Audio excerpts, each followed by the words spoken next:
दक्षिणसह बॉलिवूडवर वेगळी छाप उमटवणारा पुष्पा फेम अभिनेता अल्लू अर्जुनला अटक करण्यात आली आहे।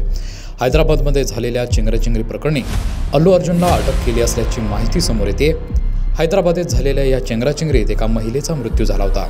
या प्रकरणी अल्लू अर्जुनवर गुन्हा दाखल झाला होता। आज त्याला चिक्कडपल्ली पोलिसांनी अटक केली आहे। अभिनेता अल्लू अर्जुनचा मोठा चाहता वर्ग आहे। त्याचा पुष्पा 2 चित्रपट रिलीज झाला तेव्हा हैदराबादमधील संध्या थिएटरमध्ये त्याने स्वतः हजेरी लावली। अल्लू अर्जुन येणार म्हणून त्याला पाहण्यासाठी मोठी गर्दी जमा झाली। त्याला पाहण्यासाठी चाहत्यांची झुंबड उडाली। यावेळी त्याची एक झलक पाहण्यासाठी चाहत्यांमध्ये चढाओढ पाहायला मिळाली। गर्दीला आवर घालण्यासाठी पोलिसांना लाठीचार्जही करावा लागला। याच चेंगराचेंगरीत एका महिलेला आपला जीव गमवावा लागला। या प्रकरणात अल्लू अर्जुनवर मृत महिलेच्या कुटुंबाच्या तक्रारीवरून गुन्हा दाखल करण्यात आला आहे। या प्रकरणी आता हैदराबाद पोलिसांनी मोठी कारवाई केली आहे।